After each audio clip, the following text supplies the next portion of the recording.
Faz da aurrez aurreko erasoa, eta hor bereziki zakurrak erakusten du lehiaketa hauetan eta rinean bere adorea esango nuke, bere bihotza, bere indarra.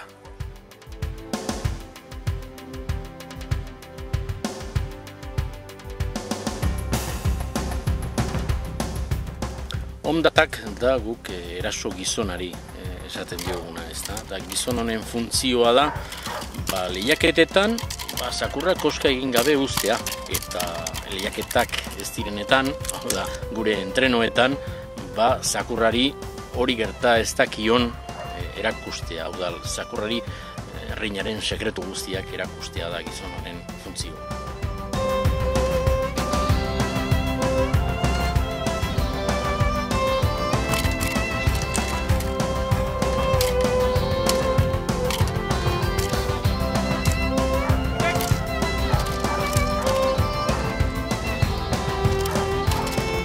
Ez da nahikoa zakurrari koska egiten erakustea.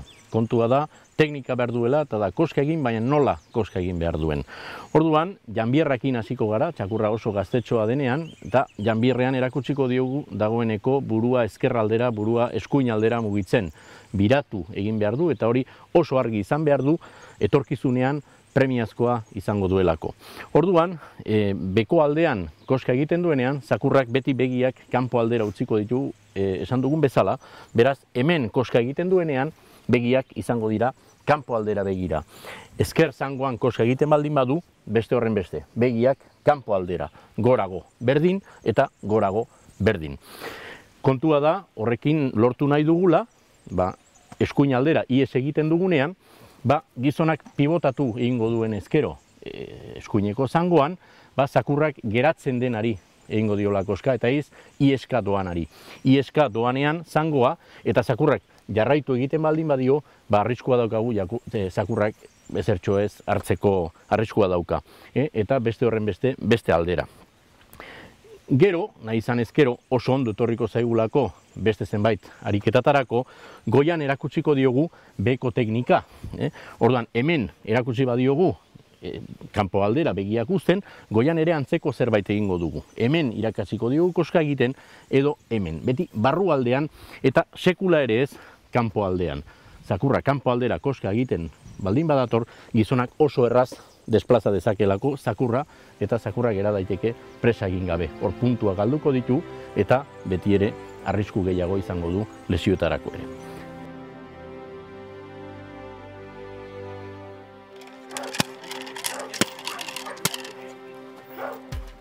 Bilabeterekin hasi behar du, aurrak eskolan bezala. Zapiari aginka egitea, izango da lehenengo saioetako eginkizuna, budenari, janbierrari, gero. Kontua da, jantzira heldu aurretik gauza asko egin behar duela zakurrak, eta lan horiek nabarmen eragingo dutela zakurraren etorkizunean.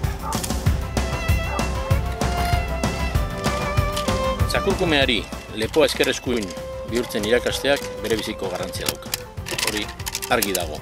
Ahoa ondo erabiltzen irakasteak, zakurkumeari bambuaren hotza eta kontaktua sentiaraztea ere ezinbestekoa da, errebolber tiroak entzunaraztea, elementu arrotz asko sartzea zenan.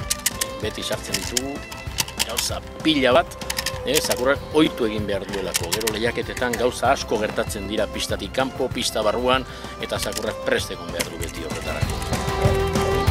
Zakur zentratua behar dugu, pasioa erakutsi behar du egiten duen horretan, plazerra sentitu behar du lanean. Hori ezinbestekoa da. Zakurrak plazerra ez badu sentitzen, lan nekeza daukagu.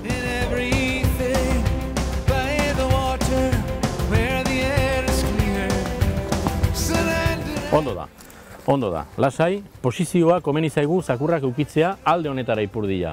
Gabin, orduan zuk laguntzen baldin badiozu, asko zero beto. Askatzeko esango diogu. Ekin! Kuxe, markatu hau, eta orain besteak kenduko dugu. Hori da, lasai, geldi, lasai, ekin.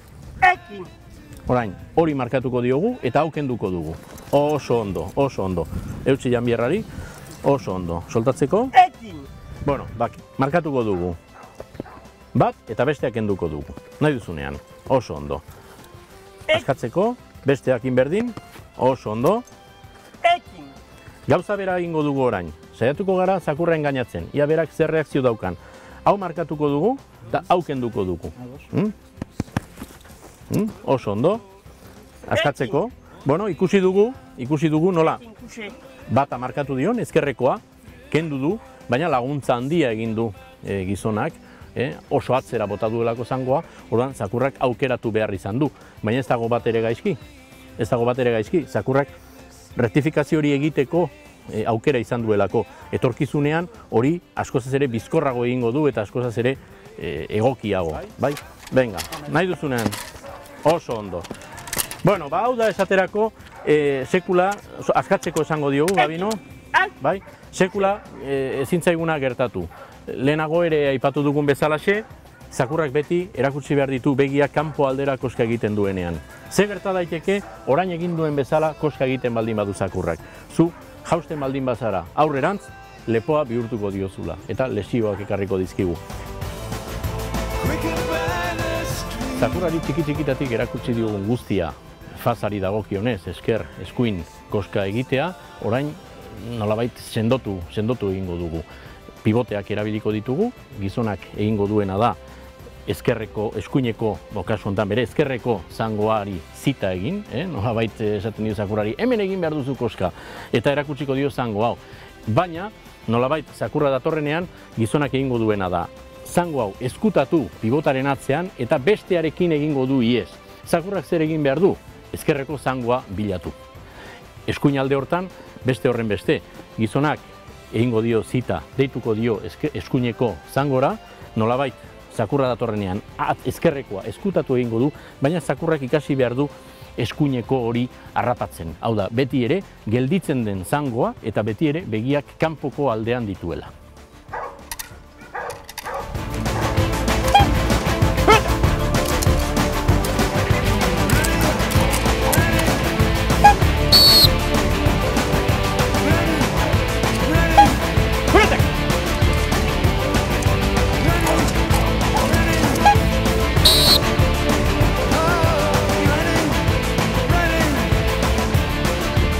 Zakur gazteari gerritik bera koska egiten irakasten diogun bezalaxe, gerritik gora ere irakatsiko diogu.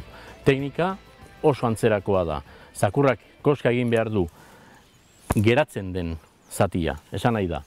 Esaterako zita egingo diogu hemen, bai? Baina zakurra ona koska egitera datorrenean gizonak hori erretiratu egingo du. Eta benetan hemen geratzen den partea, gorputzaren partea, ezkerreko atala izango litzateke. Da zakurrak naizta airean etorri eskuineko aldearen bila, une honetan aldatu egin beharko luke eta ezkerreko aldean sartu. Beste horren beste aldera begira egiten baldin badugu.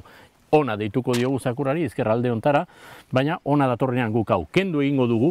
Gure ideia da zakurra beste besoarekin desplazatzea, baina zakurrak horrexegatik desplazamendu hori ekiditeko ikasi behar du beso horretan koska egiten, beti ere barruko aldeak eta beti ere begiak kanpoko aldera dituela.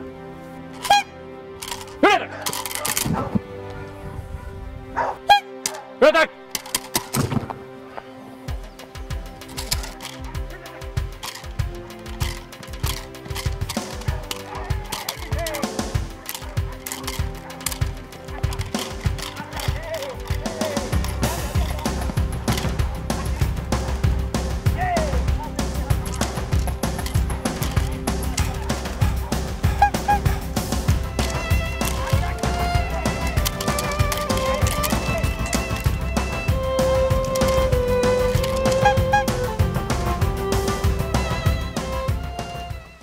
Kasu honetan, Kaiser ikusten dugu hemen daukagula goma bati lotua, kamioiek erabiltzen dituzten goma horiek, hauek egiten dute metro bakoitzeko beste metro erdi edo luzatzen dira. Orduan, hau sarri erabiltzen dugu arrazoi askorengatik.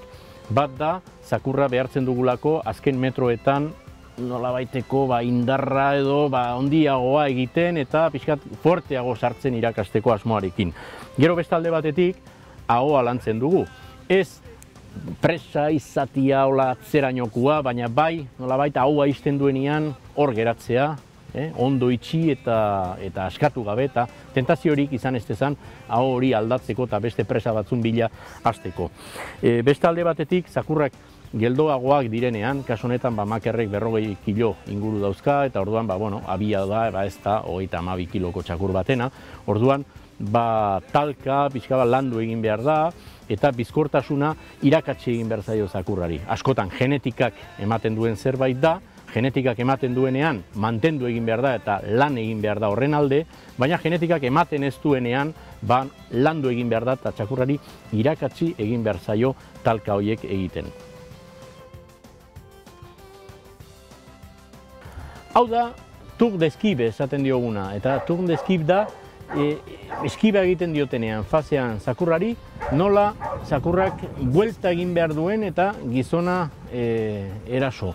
Kontua da, momentu horretan eukiko duela bagaz bat, itxidura bat izango du eta zakurrari eragotzi egingo diote koska egitea.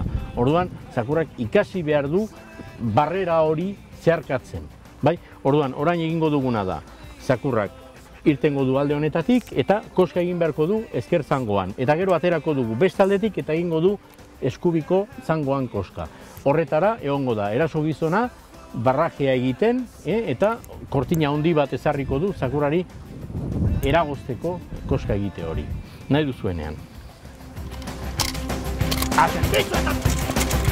Oso polita.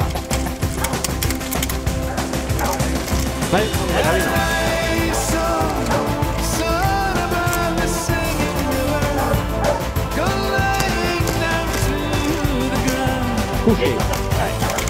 Oso